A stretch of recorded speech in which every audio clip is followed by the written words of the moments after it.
శ్రమ దోపిడీ అంశం ఈరోజు మనం మాట్లాడుకోవాలి. సిఐటియు లక్ష్యం శ్రమని దోపిడీ చేసేటువంటి సమాజాన్ని నిర్మూలించి దోపిడీ లేనటువంటి సమాజాన్ని స్థాపించాలి అనేది సిఐటియు లక్ష్యం. సంపదల సృష్టికి మూలం శ్రమ. సంపదను కొద్దిమంది తమ సొంతం చేసుకుంటున్నారు. ఉత్పత్తి ప్రక్రియలో సమాజంలో ఉన్నటువంటి అందరూ పాల్గొంటున్నారు. కానీ దాని వలన వచ్చేటువంటి ఫలితాన్ని మాత్రం కొంతమంది వ్యక్తిగతంగా దాన్ని సొంతం చేసుకుంటూ ఉన్నారు. సరుకులు, సర్వీసులు ఉత్పత్తి అనేది సామాజికంగా ఉంటుంది, ఫలితం మాత్రం వ్యక్తిగతంగా ఉంటుంది. దీనివలన సమస్యలు వస్తూ ఉన్నాయి.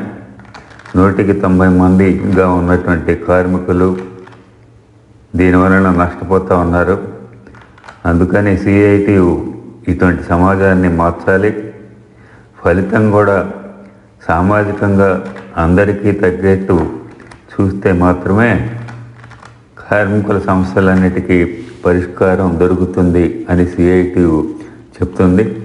ముఖ్యంగా ఈ సమాజంలో శ్రమ దోపిడీ గురించి తెలుసుకోవాలంటే మానవుని అవసరాలకి కావాల్సినటువంటి సరుకుల్ని, సర్వీసుల్ని, ముఖ్యంగా సరుకుల్ని ఉత్పత్తి చేసేటువంటి స్థానాల గురించి, ఉత్పత్తి చేసేటువంటి రంగాల గురించి మనం తెలుసుకోవాలి. మనం రోజువారీ అవసరాల్లో ముఖ్యమైనటువంటిది తిండి తింటాం. ఈ తిండికి అవసరమైనటువంటివి కూడా ఉత్పత్తి కావాలి.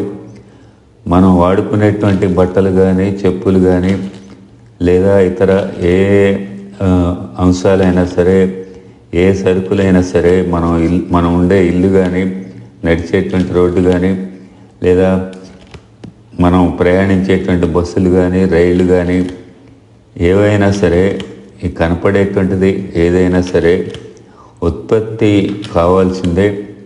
వ్యవసాయ రంగంలో కానీ, పరిశ్రమల్లో కానీ ఉత్పత్తి జరగాల్సిందే.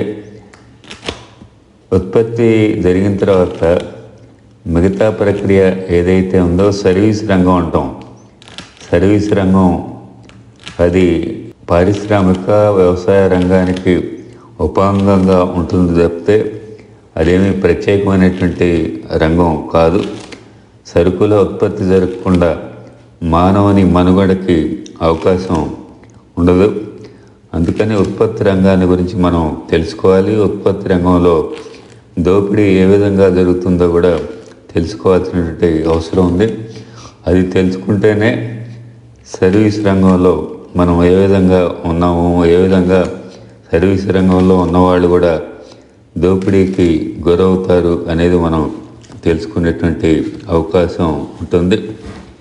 సిఐటియు అవగాహన మన దేశాన్ని కానీ, రాష్ట్రాన్ని కానీ పరిపాలించేటువంటి పార్టీలు పాలక పార్టీలు అంటాం.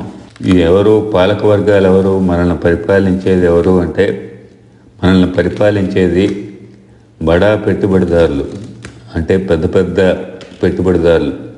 అదానీ, అంబానీ, టాటా, బిర్లా, సింఘానియా ఇటువంటి పెట్టుబడిదారులు మనల్ని పరిపాలిస్తూ ఉన్నారు. వీళ్ళ నాయకత్వంలో పరిపాలన జరుగుతూ ఉంది. వీళ్ళు పెట్టుబడిదారులు భూస్వాములతో కలిసి అధికారాన్ని పంచుకొని వాళ్ళు ప్రభుత్వాలని నడుపుతున్నారు అనేది మనం తెలుసుకోవాలి. ఎందుకని ఈ మాట అంటున్నాం? పాలక వర్గాలు వీళ్ళకి సంబంధించిన వీళ్ళే పాలక వర్గాలని ఎందుకు అనుకుంటున్నాం అంటే ఈ రోజున చూస్తే 149 మంది బడా పెట్టుబడిదారులని ఎవరు అంటున్నామో వాళ్ళు 100 లక్షల కోట్ల రూపాయల సంపదని కలిగి ఉన్నారు. సంపదలన్నీ వాళ్ళ దగ్గర పోగుపడుతూ ఉన్నాయి. దానివలన మనకి సమస్యలు వస్తూ ఉన్నాయి. సమస్యలు పరిష్కారం కావాలంటే ఇటువంటి సమాజం 149 మంది దగ్గర సంపద మొత్తం కేంద్రీకరించబడేటువంటి సమాజం మారితే తప్పితే మన సమస్యల పరిష్కారం లభించదు అని చెప్పి సిఐటి భావిస్తూ ఉంది. శ్రమ దోపిడీ ఎలా జరుగుతుంది అనేది తెలుసుకోవాలంటే పెట్టుబడిదారుడు ఒక ఫ్యాక్టరీ పెట్టి బిల్డింగ్ని ఉపయోగించుకొని బిల్డింగ్లో యంత్రాలను పెట్టి యంత్రాల ద్వారా ముడి సరుకుల్ని తీసుకొచ్చి ముడి సరుకుల్ని కరెంటు సహాయంతో వినియోగపు సరుకులుగా మారుస్తాడు. వినియోగపు సరుకులుగా మార్చటం అనేది కార్మికుల్ని పనిలో పెట్టుకొని వేతనాలు ఇచ్చి వాళ్ళ చేత శ్రమ చేయించుకొని వాళ్ళు తయారు చేసేటువంటి సరుకుల్ని అమ్ముకొని లాభాలు గడించి కొద్దిపాటి వేతనం కార్మికులకు ఇచ్చి మిగతా లాభాన్ని మొత్తం కూడా జేబులో వేసుకుంటాడు. ఆ రకంగా వచ్చినటువంటి లాభంలో కొంత భాగాన్ని మరలా తిరిగి పెట్టుబడిగా పెట్టి మళ్ళీ లాభాలు సంపాదించి ఆ రూపంలో పదే కార్మికుల శ్రమని దోపిడీ చేస్తూ లాభాలు గడిస్తూ ఆ రూపంలో సంపదల్ని పోగేసుకునేటువంటి అవకాశం పెట్టుబడిదారీ దోపిడీ వ్యవస్థలో పెట్టుబడిదారులకి ఉంటుంది. అందుకని ఈ ఉత్పత్తిలో అందరూ పాలు పంచుకుంటూ లాభాలు మాత్రం కేవలం పెట్టుబడిదారునికి తక్కే విధంగా ఉండేటువంటి సమాజాన్ని మార్చాలి అని చెప్పి సిఐటి చెప్తుంది. ఉదాహరణకి మనం చూసినట్లయితే పెట్టుబడిదారులు తాము పెట్టుబడి పెట్టారు కాబట్టి కార్మికులకి వేతనం ఇస్తున్నాము, శ్రమ చేయించుకుంటున్నాము, వేతనం ఇస్తున్నాం. ఇందులో దోపిడీ ఎక్కడ ఉంది? దోపిడీ అనేటువంటి సమస్య ఉండదు. సరుకులు తయారైన తర్వాత మార్కెట్లో పెట్టుబడిదారుడు అమ్ముకుంటున్నాడు కాబట్టి మార్కెట్లో లాభం వస్తుంది అని చెప్తారు. కానీ వాస్తవంగా లాభాలు అనేవి మార్కెట్లో రావు. లాభాలు అనేవి ఉత్పత్తి ప్రక్రియలోనే సరుకులు తయారు చేసినప్పుడే ఆ ప్రక్రియలోనే పెట్టుబడిదారుడికి లాభాలు వస్తాయి అనేది సిఐటి అవగాహన. కార్మికుడు శ్రమ చేసే టైంలో సరుకుల్ని ఉత్పత్తి చేసిన తర్వాత అంతిమంగా సరుకులకి ఉపయోగించేటువంటి బిల్డింగు, యంత్రాలు, కరెంటు ఇవన్నీ కూడా వాస్తవంగా పెట్టుబడి కింద ఉంటుంది. ఇది పెట్టుబడిదారులకు చెందింది. పెట్టుబడి పెట్టారు కాబట్టి ఈ బిల్డింగ్ని, యంత్రాలని, ముడి సరుకుల్ని ఇవన్నీ కొనుక్కున్నాడు కాబట్టి వీటినన్నింటినీ పెట్టుబడిగా ఉపయోగించాడు కాబట్టి కార్మికులకు వేతనాలు కూడా ఇచ్చాడు కాబట్టి ఇదంతా కలిపి పెట్టుబడి పెట్టాడు కాబట్టి ఈ ప్రక్రియలో ఉత్పత్తి అయ్యేటువంటి సరుకులు వాటి విలువ తనకే చెందుతుంది.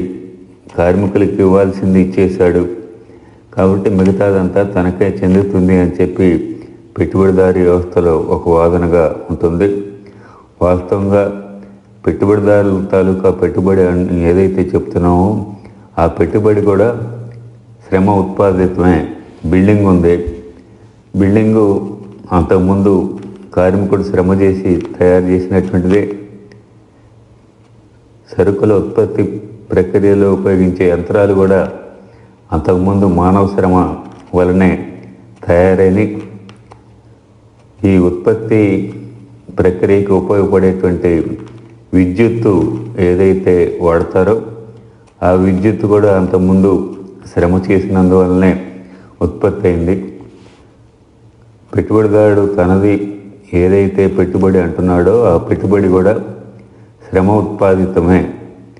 కాబట్టి తయారైనటువంటి కొత్త సరుకులు 2 రకాల విలువలు ఉంటాయి.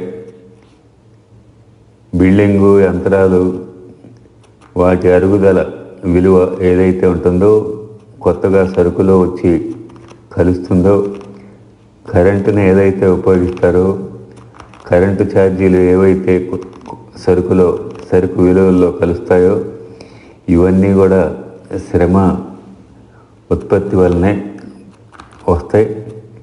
దీన్ని పాత విలువలు అంటారు. ఈ పాత విలువల్ని ఉపయోగించి, వీటిని ఉపయోగించి, ముడి సరుకులను ఉపయోగించి సరుకుల్ని వినిమయ సరుకులుగా తయారు చేసేటువంటి కార్మికుడు ఈ కొత్త సరుకులో అదనపు విలువను కూడా, కొంత విలువని కలుపుతాడు. పాత విలువలకు తోడుగా మరికొంత విలువల్ని కలుపుతాడు. ఈ ముడి సరుకుల్ని, కరెంట్ని యాజ్ ఇట్ ఈజ్గా మానవుడు వినియోగించుకోలేడు. ముడి సరుకుల్ని వినియోగపు సరుకుగా మారుస్తాడు. వినియోగపు సరుకుగా మార్చినందువలననే ఆ సరుకుకి విలువ అనేది మరింత విలువ జోడించబడుతుంది. ఈ జోడించబడిన విలువలోనే కార్మికుని వేతనం, పెట్టుబడిదారుడి లాభం ఉంటాయి. వాస్తవంగా జోడించబడిన విలువ కానీ, అంతకుముందు ఉన్నటువంటి మృత శ్రమ విలువలు కానీ, ఇవన్నీ కూడా కార్మికుని శ్రమ వలనే వచ్చినటువంటి విలువలు. జోడించబడిన విలువని కనుక మనం చూసినట్లయితే కార్మికుని వేతనంకి ఇచ్చేటువంటి భాగం సగం, అలాగే పెట్టుబడిదారుడి లాభం భాగం సగం అనుకున్నట్లయితే వాస్తవంగా ఈ జోడించబడిన విలువ మొత్తం శ్రమ ఎవరైతే చేస్తారో కార్మికుడికి చెందినటువంటిది. కానీ ఈ జోడించబడిన విలువలో సగభాగం లాభం రూపంలో పెట్టుబడిదారుడు స్వాధీనం చేసుకుంటాడు. దీన్నే పెట్టుబడిదారుడు దోపిడీ చేయటం అంటాం. ఈ దోపిడీ తర్వాత మరింతగా దోపిడీ చేయటానికి అనేక రకాల పద్ధతుల్ని పెట్టుబడిదారుడు ఉపయోగిస్తాడు. 8 గంటల్లో కార్మికుడు శ్రమ చేస్తే 8 గంటల్లో కొన్ని సరుకుల్ని ఉత్పత్తి చేస్తున్నాడు అని అనుకుంటే, ఆ సరుకుల ఉత్పత్తి విలువలో 8 గంటల శ్రమ ఉంటుంది. 8 గంటల శ్రమలో ఎన్నైతే సరుకులు ఉత్పత్తి అవుతాయో, ఎంత విలువ కలిగినటువంటి సరుకులు అయితే ఉత్పత్తి అవుతాయో, 4 గంటల శ్రమలో కార్మికుడికి ఇచ్చేటువంటి వేతనం తాలూకా విలువ పెట్టుబడిదారుడికి వస్తుంది. మిగతా 4 గంటలు తనకి లాభంగా మిగులుతుంది. ఏదైతే లాభంగా మిగులుతుందో ఆ 4 గంటల శ్రమ విలువ ఉచితంగా పెట్టుబడిదారుడు పొందుతాడు. వాస్తవంగా ఈ 4 గంటల శ్రమ విలువ కూడా కార్మికుడికి చెందాల్సినటువంటిది పెట్టుబడిదారుడికి పోతా ఉంది. ఈ లాభాలని మరింత పెంచుకునేదానికి పెట్టుబడిదారుడు పనిచేసేటువంటి కాలాన్ని పొడిగిస్తాడు. 8 గంటలు పని చేయాల్సినటువంటి దాన్ని 9 గంటలు, 10 గంటలు ఆ విధంగా పెంచుతాడు. ఉదాహరణకి రోజుకి పని గంటలు 8 నుంచి 10 గంటలకు పెంచినట్టయితే, అంతకుముందు 4 గంటల పనిలో కార్మికుడి వేతనం తీసేస్తే 4 గంటల పని, 4 గంటల శ్రమ విలువ పెట్టుబడిదారుడికి లాభంగా మారితే, 10 గంటలకు పెంచినప్పుడు 4 గంటలు శ్రామికుడి వేతనం ఇవ్వటానికి సరిపోతుంది. 6 గంటల శ్రమ విలువ లాభం రూపంలో పెట్టుబడిదారుడికి చెందుతుంది. ఆ రకంగా పెట్టుబడిదారుడి లాభం పెరుగుతుంది. ఇంకొక రకం శ్రమ దోపిడీ ఏంటంటే, పని గంటలు పెంచకుండానే ఉత్పత్తిని వేగంగా తయారు చేసేటువంటి పద్ధతుల్ని పెట్టుబడిదారుడు అవలంబిస్తాడు. ఉత్పత్తి ప్రక్రియలో ఆధునిక యంత్రాలని ఉపయోగించి అంతకుముందు 4 గంటల్లో ఎంతైతే సరుకులు ఉత్పత్తి అవుతాయో ఆ విలువ కార్మికుడికి ఇచ్చే వేతనంతో సమానం అని అనుకున్నప్పుడు, వేగంగా ఉత్పత్తి ప్రక్రియ జరిగినప్పుడు, ఆధునిక యంత్రాలను ఉపయోగించినప్పుడు ఎక్కువ సరుకులు 2 గంటల్లోనే ఉత్పత్తి అయినట్టయితే పెట్టుబడిదారుడి లాభం 6 గంటలకి వచ్చేటువంటి సరుకుల విలువ రూపంలో పెరుగుతుంది. కార్మికుడి వేతనం ఏమో 2 గంటల్లోనే కార్మికుడి వేతనాన్ని ఇవ్వగలుగుతాడు. మిగతా 6 గంటలలో ఉత్పత్తి అయ్యేటువంటి సరుకుల విలువ మొత్తం పెట్టుబడిదారుడి చేతుల్లోకి పోతుంది. ఆ రూపంలో లాభం మరింతగా పెరుగుతుంది. అందుకని ఈ 2 రకాల దోపిడీ వలన పెట్టుబడిదారులు మరింతగా లాభాలు పొందుతారు. ఇటువంటి పెట్టుబడిదారులంతా కూడా భారీ పెట్టుబడిదారులుగా, బడా పెట్టుబడిదారులుగా తయారవుతారు. ఈ పోటీలో చిన్న చిన్న పెట్టుబడిదారులంతా దివాళా తీస్తారు. ఈ దివాళా తీసి బడా పెట్టుబడిదారులు రంగంలో మిగులుతారు. ఈ రోజున మనం చూస్తున్నాం, చిన్న చిన్న పెట్టుబడిదారులు మనకి ప్రమాదకరంగా, లేకపోతే మామూలు పెట్టుబడిదారులు మనకి ప్రమాదకరంగా లేకుండా కేవలం ఈ బడా పెట్టుబడిదారులే ప్రమాదకరంగా ఉండి మొత్తం సంపదల్ని సొంతం చేసుకోవటం అనేది జరుగుతూ ఉంది. అందుకనే ఇది బడా పెట్టుబడిదారుల నాయకత్వంలో ఉన్నటువంటి సమాజం, పాలక వర్గాలు వీళ్ళే పెట్టుబడిదారులని, భూస్వాములు కూడా కలుపుకొని మనల్ని పరిపాలన చేస్తున్నారు అనేది మనం అర్థం చేసుకోవాల్సిన అవసరం ఉంది. ఇక్కడే మనకి ఒక డౌట్ కూడా వస్తుంది. ఇక్కడ మనకి ఒక అనుమానం వచ్చేటువంటి అవకాశం ఉంది. మనం అంగన్వాడీలుగా పనిచేస్తున్నాం, లేదా స్కీమ్ వర్కర్స్గా పనిచేస్తున్నాం, మనం ప్రభుత్వం నుంచి జీతాలు పొందుతున్నాం, ప్రభుత్వ ఉద్యోగులుగా ఉన్నాం. మనల్ని ప్రభుత్వం ఎందుకు దోపిడీ చేస్తుంది? ప్రభుత్వం మనకు యజమాని కాబట్టి, పెట్టుబడిదారుడు యజమాని కాదు కాబట్టి మన శ్రమ దోపిడీ చేయబడేటువంటి అవకాశం లేదు. ప్రభుత్వాన్ని మనం అలా భావించకూడదు అని చెప్పి మనం అనుకుంటాం. కానీ వాస్తవంగా ప్రభుత్వంలో ఉన్నది మనల్ని పరిపాలించేది బడా పెట్టుబడిదారులు అనేది మన అవగాహన అయిన తర్వాత మన సమాజం మొత్తం వాళ్ళ కోసమే బతుకుతుంది, వాళ్ళ వలనే మిగతా సమాజం కూడా నడుస్తుంది అని మనకి అర్థమైన తర్వాత మనకు బోధపడేది ఏమంటే, ఈ ప్రభుత్వం కూడా వాళ్ళకి, బడా పెట్టుబడిదారులకి ఒక ఏజెంట్గా పనిచేస్తుంది. ఏజెంట్గా పనిచేసి ఆ పెట్టుబడిదారులు నడవటానికి, పెట్టుబడిదారి వ్యవస్థ నడిచేదానికి, పెట్టుబడిదారులకి అవసరమైనటువంటి కార్మికుల్ని తయారు చేసేదానికి చిన్నప్పుడే పిల్లలకి కొద్ది గొప్ప చదువులు పెట్టి, చదువులు చెప్పించి, వాళ్ళకి పోషకాహారాన్ని అందించి, భావి కార్మికులుగా, భవిష్యత్తులో పెట్టుబడిదారుల వద్ద పనిచేసేటువంటి కార్మికులుగా తయారు చేసేదానికి అంగన్వాడీ సెంటర్లు, స్కూళ్ళు, లేకపోతే కాలేజీలు, విశ్వవిద్యాలయాలు నడిపిస్తున్నారు తప్పితే మన కోసం, మన పిల్లల కోసం ఈ స్కూళ్ళు పెడుతున్నారు, ప్రభుత్వం నడుస్తుంది అని అనుకుంటే మనకి పొరపాటు. పెట్టుబడిదారీ వ్యవస్థ నడవాలంటే రోడ్లు ఉండాలి, రైళ్ళు ఉండాలి, రవాణా సౌకర్యాలు ఉండాలి, అలాగే హాస్పిటల్స్ ఉండాలి. ఈ పిల్లలు భవిష్యత్తు కార్మికులు కానీ కుటుంబాలన్నీ కూడా నడవాలంటే వాళ్ళకు కొన్ని సౌకర్యాలని ఏర్పరచాలి, హాస్పిటల్ సౌకర్యాలు ఏర్పరచాలి.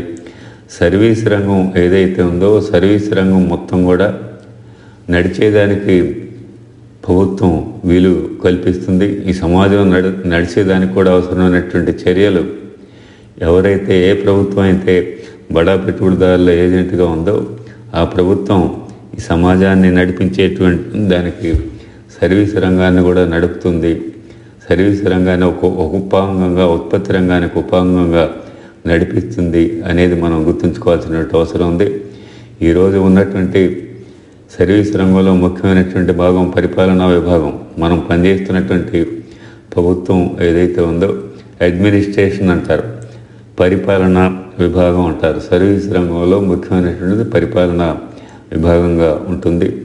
ఈ పరిపాలన అనేది ప్రజల కోసం, ప్రజల చేత ఎన్నుకోబడినటువంటి ప్రభుత్వం అంటాం. వాస్తవంగా ప్రజల చేత ఎన్నుకోబడినప్పటికీ అనేక రకాల మోసాలు చేసి ఓటర్లని లోబల్చుకొని తాము ఎన్నికల్లో గెలవటం తప్పితే ఒక ప్రజాస్వామ్య పద్ధతిలో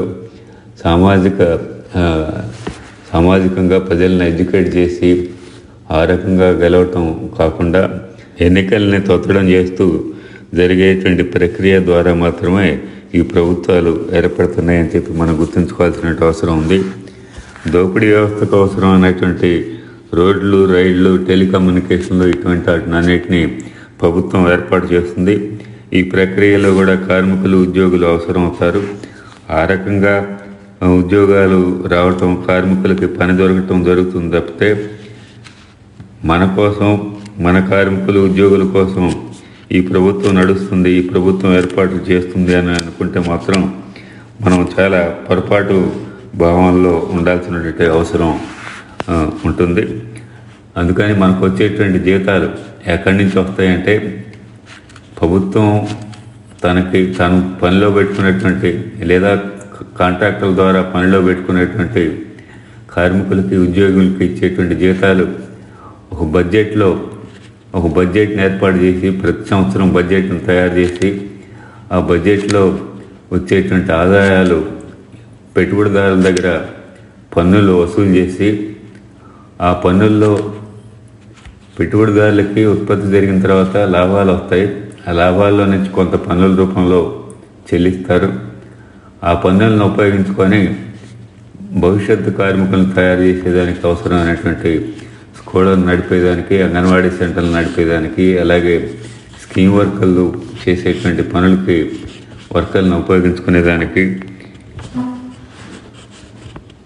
ప్రభుత్వం ఒక ఏజెంట్గా, పెట్టుబడిదారుల ఏజెంట్గా ఈ ప్రక్రియని చేస్తుంది.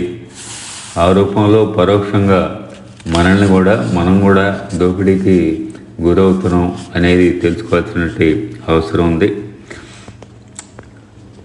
పెట్టుబడిదారుడు కట్టేటువంటి పన్నుల మీదనే మనం ఆధారపడాల్సి వస్తుంది. వాస్తవంగా పెట్టుబడిదారులు కట్టాల్సినటువంటి పన్నులేమో తగ్గిపోతూ ఉన్నాయి. సామాన్య ప్రజల మీద వేసేటువంటి పన్నులేమో ఎక్కువగా పెరుగుతూ ఉన్నాయి. పెట్టుబడిదారులకు పెద్ద ఎత్తున రాయితీలు ఇస్తున్నారు. అందుకనే ఆదాయం తగ్గిపోతూ ఉంది. మనకి జీతాలు తగినంతగా చెల్లించడానికి అవసరమైనటువంటి ఆదాయం ప్రభుత్వం దగ్గర లేకుండా పోతూ ఉంది. అందుకనే కనీస వేతనాలు కూడా మనం ఏదైతే 26,000 రూపాయల కనీస వేతనం ఇవ్వాలని చెప్పుకోతా ఉన్నాం, ఆ వేతనాలు మనకు రాకుండా పోతూ ఉంది. ఈ పెట్టుబడిదారీ వ్యవస్థలో సంపద కేంద్రీకరించబడటాన ఆధునిక యంత్రాలు ప్రవేశించి కొద్ది కాలంలోనే కొద్దిమంది కార్మికులను ఉపయోగించుకొని అధిక ఉత్పత్తిని పెట్టుబడిదారులు చేయించగలుగుతున్నారు. కొద్ది మందితో అధిక ఉత్పత్తులు జరిగిన తర్వాత అంతకుముందున్నటువంటి కార్మికులు కూడా పనిలో నుండి తొలగించబడుతూ ఉన్నారు.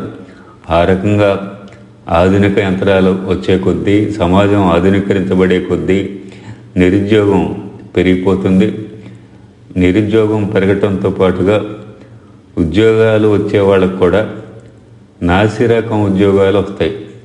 ఎక్కువ మంది ఈరోజు సమాజంలో చూస్తే కాంట్రాక్ట్ కార్మికులు, గౌరవ వేతన కార్మికులు, డైలీ వేజ్ కార్మికులు, కొత్తగా ఇప్పుడు వచ్చేటువంటి నిర్ధారిత కాల ఉద్యోగాలు, ఫిక్స్డ్ టర్మ్ ఎంప్లాయ్మెంట్, ఇటువంటి ఉద్యోగాలు తప్పితే పర్మనెంట్ ఉద్యోగులు, పర్మనెంట్ కార్మికుల సంఖ్య 6%, 7% పడిపోయి మిగతా వాళ్ళంతా కూడా ఎటువంటి హక్కులు లేనటువంటి పర్మనెంట్ అనేది లేకుండా కేవలం తాత్కాలిక ఉద్యోగాల్లాగా మిగిలిపోయారు. తాత్కాలిక పనులు చేసేటువంటి కార్మికులుగా మిగిలిపోయారు. అందువలన దీనివలన కూడా సంపదలు మరింతగా పెరుగుతూ ఉన్నాయి. పెట్టుబడిదారీ సమాజంలో ఉన్నటువంటి లక్షణం ఏమంటే, ఓ పక్కన సంపదలు పోగొడుతున్నాయి, మరో పక్కన నిరుద్యోగం పెరిగిపోతూ ఉంది. దొరికినటువంటి ఉద్యోగాలు కూడా చాలా నాసిరకంగా ఉంటున్నాయి. ప్రజల చేతుల్లో కొనుగోలు శక్తి లేకుండా పోతూ ఉంది. కాలం గడిచే కొద్దీ కొనుగోలు శక్తి తగ్గిపోతూ ఉంది. మరో పక్కన అత్యాధునిక యంత్రాలతో ఉత్పత్తి జరుగుతుంది కాబట్టి ఉత్పత్తి అయినటువంటి సరుకులు పూర్తిగా అమ్ముడుపోని పరిస్థితి కూడా వస్తుంది. దీనివలన సరుకులు ఎప్పుడైతే అమ్ముడుపోలేదో, సరుకులు అమ్ముడుపోయేంత వరకు కూడా ఉత్పత్తి ప్రక్రియ ఆగిపోతుంది. ఉత్పత్తి ప్రక్రియ ఆగిపోయినప్పుడు కార్మికుల్ని ఉద్యోగాల నుండి తొలగిస్తారు. పెద్ద ఎత్తున ఉద్యోగాలు కోల్పోతారు. మరింత నిరుద్యోగం పెరుగుతుంది. సరుకులు అమ్ముడుపోయిన తర్వాతనే మళ్ళీ కొంతమందికి ఉద్యోగాలు ఇచ్చి మళ్ళీ సరుకుల ఉత్పత్తి యథావిధిగా నడుస్తుంది. మరికొంతకాలానికి మళ్ళీ సంక్షోభం వస్తుంది. కార్మికుల శ్రమ మరింత దోపిడీ అయిపోయి మళ్ళీ నిరుద్యోగం మరింతగా పెరుగుతుంది. ఉద్యోగాలు ఊడిపోతాయి, మళ్ళీ సంక్షోభాలు వస్తాయి. ఆ రకంగా సంక్షోభాలు వచ్చినప్పుడు ప్రభుత్వానికి వచ్చేటువంటి ఆదాయం కూడా తగ్గిపోతుంది. ప్రభుత్వానికి ఆదాయం ఎప్పుడైతే తగ్గుతుందో ఉద్యోగుల మీద, కార్మికుల మీద, ప్రభుత్వానికి ప్రభుత్వ సంబంధిత ఉద్యోగుల మీద, కార్మికుల మీద కూడా దాడి ఎక్కువగా పెరుగుతుంది. ఈ సమస్యల పరిష్కారం ఏ విధంగా ప్రభుత్వం చేస్తుందంటే, పర్మనెంట్ ప్లేసుల్లో ఎటువంటి హక్కులు లేనటువంటి ఉద్యోగాలని లేకుండా ఉద్యోగులను మాత్రమే పెట్టుకోవటం, పెన్షన్లు ఇటువంటి వాటి మీద దాడి చేయటం అనేది ప్రభుత్వం, పాలకవర్గాలు కోరుకుంటాయి. ఇటువంటి పెట్టుబడిదారీ సమాజంలో, శ్రమని దోపిడీ చేసేటువంటి సమాజంలో వేతనాలు కోసం చేసేటువంటి పోరాటం చాలా తక్కువ ఫలితాలనే ఇస్తుంది. ఉదాహరణకి 4 సంవత్సరాలకోసారి, 5 సంవత్సరాలకోసారి కార్మికులు తమ వేతనాలను పెంచమని చెప్పి పోరాటం చేస్తారు. పోరాడగా యజమానిగా ఉన్నటువంటి ప్రభుత్వం కానీ, లేదా యజమానిగా ఉన్నటువంటి ప్రైవేటు పెట్టుబడిదారులు కానీ పెంచేటువంటి వేతనం ఏమాత్రం భవిష్యత్తు కార్మికుల ప్రయోజనాలకు ఉపయోగపడకుండా అప్పటికే తమ వేతనాల విలువ, డబ్బు రూపంలో ఉన్నటువంటి వేతనాలు సరుకుల పెరుగుదల వలన, రేట్ల పెరుగుదల వలన, ధరల పెరుగుదల వలన ఎంతైతే విలువ కోల్పోతారో మనకి డబ్బు రూపంలో వేతనం కనపడుతుంది. దీన్ని నామమాత్రపు వేతనం లేదా డబ్బు వేతనం అంటాం. ఈ డబ్బు వేతనంతో కొనేటువంటి సరుకులు, సర్వీసులు మాత్రమే అసలు వేతనంగా మనం భావించాలి. డబ్బు వేతనంతో ఎంతైతే సరుకు వస్తుందో, వేతనం పెరిగిన టైంలో వచ్చేటువంటి సరుకు 4 సంవత్సరాలు, 5 సంవత్సరాల తర్వాత ఆ సరుకు రాదు. కొనుక్కునేటువంటి సరుకులు, సర్వీసులు తగ్గిపోయినందువలన కార్మికుల, ఉద్యోగుల వేతనాల విలువ తగ్గిపోతుంది. వేతనాల పెరుగుదల కోసం పోరాటాలు చేసి చివరికి వేతనాల పెరుగుదల తర్వాత సాధించినటువంటి విజయం ఎలా ఉంటుందంటే, కోల్పోయినటువంటి వేతనాల విలువని తిరిగి పొందటం సాధ్యమవుతుంది తప్పితే అంతకంటే ఎక్కువగా పొందేటువంటి అవకాశం ఉండదు. ముఖ్యంగా 100కి 90%, 95%గా ఉన్నటువంటి ఈ అసంఘటిత కార్మికులను ఎవరైతే అన్నారో, ఎవరైతే కాంట్రాక్ట్ ఉద్యోగులుగా లేదా పర్మనెంట్గా లేకుండా డైలీ వేజ్ కార్మికులుగా, లేకపోతే ఫిక్స్డ్ టర్మ్ ఎంప్లాయ్మెంట్ కార్మికులుగా, గౌరవ వేతన కార్మికులుగా ఉన్నారో వీళ్ళకి ప్రత్యేకించి కోల్పోయినటువంటి విలువ వస్తుంది తప్పితే మరో రకంగా వచ్చేటువంటి అధిక ప్రయోజనం ఏది ఉండదు. అందువలన తాత్కాలికంగా మనం ఒక కోల్పోయిన జీవన ప్రమాణం ఏదైతే ఉందో ఆ ప్రమాణాన్ని నిలబెట్టుకుంటాం తప్పితే దానికి మించినటువంటి ప్రయోజనం కార్మికులకి రావటం లేదు అని మనం గుర్తుంచుకోవాల్సిన అవసరం ఉంది. తాత్కాలికంగా సమస్యలు పరిష్కారం అవుతున్నాయి తప్పితే మనకి పర్మనెంట్గా మన సమస్యలు పరిష్కారం కావట్లేదు. అందుకని సిఐటియు శాశ్వతంగా ఈ సమస్యలు పరిష్కారం కావాలంటే సమాజం మారాల్సిందే. మారితే తప్పితే ఏదైతే ఉత్పత్తి ప్రక్రియలో అందరూ పాల్గొంటారు, కానీ ఫలితం మాత్రం కొద్దిమంది పెట్టుబడిదారులుగా ఉన్నటువంటి వాళ్ళు జేబులో వేసుకుంటారు. ఈ పెట్టుబడిదారీ ప్రక్రియలో బడా పెట్టుబడిదారులు, గుత్త పెట్టుబడిదారులు, ఈ 149 మంది తయారయ్యేటువంటి సమాజం మన దగ్గర ఉంది. కాబట్టి దీంట్లో మార్పు రావాల్సిన అవసరం ఉంది. ఫలితం కూడా సమాజంలో ఉన్నటువంటి అందరికీ చెందాలి, అటువంటి సమాజం రావాలని చెప్పి సిఐటియు కోరుకుంటూ ఉంది. సిఐటియు అవగాహన ఏంటంటే, ఒకేసారి అందరికీ ఫలితం దక్కే విధంగా సమాజం రావాలి, అటువంటి సమాజం కోసం మనం పోరాడాలి, అటువంటి సమాజం కోసం మనం ప్రయత్నం చేయాలని చెప్పి ఒక పక్కన చెప్తూనే ఈలోపుగా కూడా ఈ వ్యవస్థ మారే విధంగా కొన్ని మార్పులు చేయాలని చెప్పి సిఐటి భావిస్తూ ఉంది. ఈ కొత్త పెట్టుబడిదారులు ఎవరైతే ఉన్నారో, బడా పెట్టుబడిదారులు ఎవరైతే ఉన్నారో వాళ్ళకు వ్యతిరేకంగా ఈ సమాజం ముందుగా మారాలి. అలాగే వీరితో పాటుగా మన దేశంలో ఇంకా భూస్వాములు కూడా ఉన్నారు. ఇప్పటికీ 50 ఎకరాలు 100 ఎకరాలు ఆ పైన భూమిని పొందినటువంటి భూస్వాములు కూడా ఉన్నారు. ఉదాహరణకు మన రాష్ట్రంలో చెప్పేటువంటి లెక్కలను చూసినా, ప్రభుత్వ లెక్కల ప్రకారం చూసినా మన రాష్ట్రంలో కేవలం 3 భూస్వాముల చేతిలో రాష్ట్రంలో ఉన్నటువంటి మొత్తం భూమిలో 20% భూమి కేంద్రీకరించబడి ఉంది ఈ రోజు కూడా. అందుకని భూమి కొంతమంది దగ్గర కేంద్రీకరించబడిన తర్వాత గ్రామీణ రంగంలో ఉన్నటువంటి కార్మికులు కూడా కొనుగోలు శక్తి తగ్గిపోతుంది. అందువలన సరుకుల ఉత్పత్తి అయినటువంటి సరుకులు కూడా కొనలేని పరిస్థితి వస్తుంది. ఆ రకంగా కూడా సంక్షోభానికి కారణాలు అవుతూ ఉన్నాయి.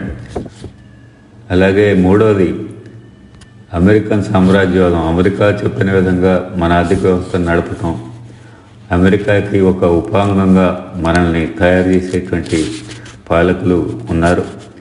మరి బడా పెట్టుబడిదారులు ఎవరైతే ఉన్నారో అమెరికాతో చేతులు కలిపితే, సామ్రాజ్యవాదంతో చేతులు కలిపితే అభివృద్ధి చెందినటువంటి దేశాల్లో, సామ్రాజ్యవాద దేశాల్లో మన బడా పెట్టుబడిదారులు పెట్టుబడి పెట్టుకునేటువంటి అవకాశం వాళ్ళకు వస్తుంది. కాబట్టి వాళ్ళ ప్రయోజనాల కోసం అమెరికన్ సామ్రాజ్యవాదంతో మన పాలకులు చేతులు కలిపి సామ్రాజ్యవాదానికి ఒక ఉపాంగంగా, ఒక స్టూజ్గా, అంటే సామ్రాజ్యవాద దేశంలో ఉండేటువంటి ఫైనాన్స్ పెట్టుబడిదారులకు ఏవైతే ప్రయోజనాలు ఉన్నాయో ఆ ప్రయోజనాలకు అనుగుణంగా మన ఆర్థిక వ్యవస్థను నడుపుతున్నారు. మన దేశంలో ఉండేటువంటి కొత్త పెట్టుబడిదారుల ప్రయోజనానికి అనుగుణంగా మన ఆర్థిక వ్యవస్థని నడుపుతున్నారు తప్పితే మన ప్రయోజనాల కోసం ఈ ఆర్థిక వ్యవస్థని నడపటం లేదు.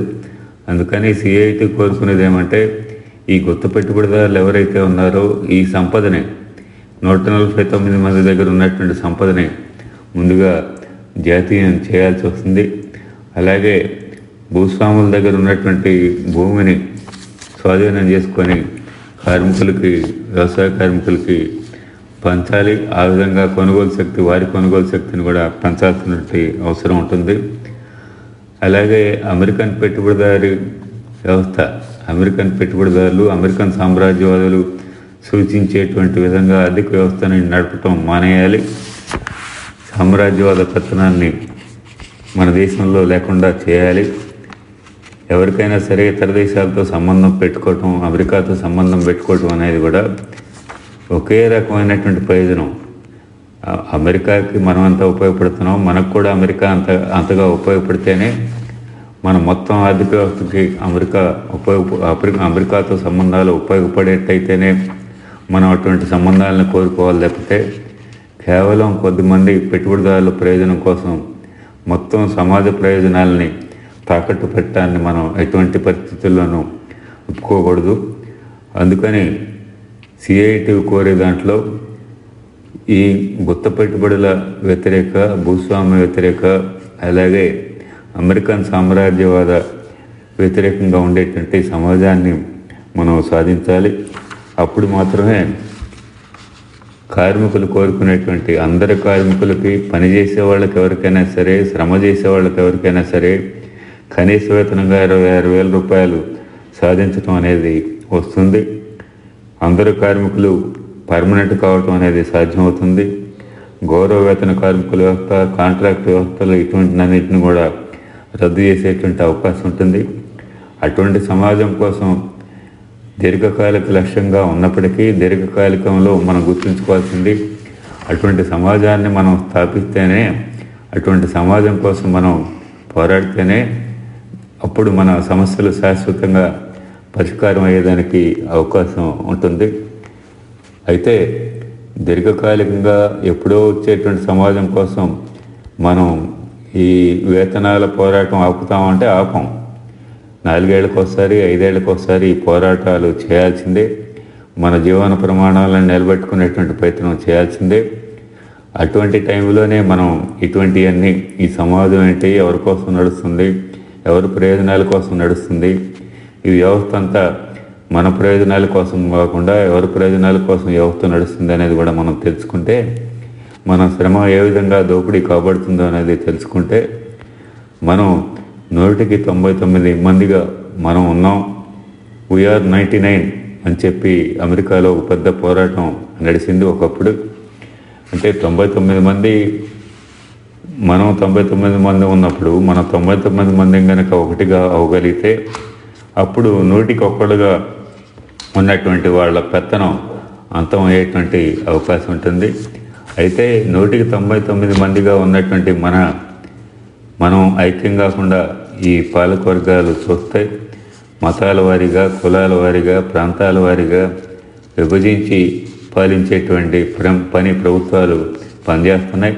మనల్ని మూఢనమ్మకాల్లో నెట్టి ఎప్పుడూ మన పూర్వజన్మ సుకృతం కాబట్టి మనం ఇట్టా ఉన్నాం, పెట్టుబడిదారులు పుణ్యం చేసుకున్నారు కాబట్టి పూర్వం జన్మలో వాళ్ళకి సంపదలు వస్తున్నాయి, వాళ్ళు కష్టపడి పనిచేస్తున్నారు కాబట్టి వాళ్ళకి సంపదలు వస్తున్నాయి, కార్మికులు సోమరిపోతులుగా ఉన్నారు కాబట్టి వాళ్ళు చేసినంత పని వరకే వాళ్ళకి ఆదాయం వస్తుంది తప్పితే సోమరిపోతులుగా ఉన్నవాళ్ళు పెద్దవాళ్ళుగా ఎందుకు తయారవుతారు అనేటువంటి పద్ధతిలో వాదనలో వస్తున్నాయి. వాస్తవంగా మరి పెట్టుబడిదారులు ఏ పని చేయట్లా, పని చేయకుండానే పెట్టుబడిదారులు పని చేయకపోవటం అంటే వాళ్ళ తరఫున ఆలోచించే వాళ్ళు కూడా కూలీలుగా ఉంటారు. అంటే వాళ్ళు ఏ పని చేస్తే లాభం ఎక్కువ వస్తుంది అనేది కూడా పెట్టుబడిదారులు ఆలోచించక్కర్లా, వాళ్ళకి అట్లా ఆలోచించేదానికి కూడా కొంతమందిని పెట్టుకుంటారు, దానికి కూడా డబ్బులు ఇచ్చి ఉపయోగించుకుంటారు. కాబట్టి పెట్టుబడిదారులు పని చేయకుండానే వాళ్ళకి సంపదలు పోగుపడుతున్నాయి. ఎట్లా ఎందుకు పోగుపడుతున్నాయి అనేది మనం ప్రశ్నించి ఆ రకంగా బాగుపడేటువంటి పద్ధతిని మనం నివారించాలి. నివారిస్తేనే మన సమస్యలకి పరిష్కారం దొరుకుతుందని గుర్తుంచుకోవాల్సినటువంటి అవసరం ఉంది.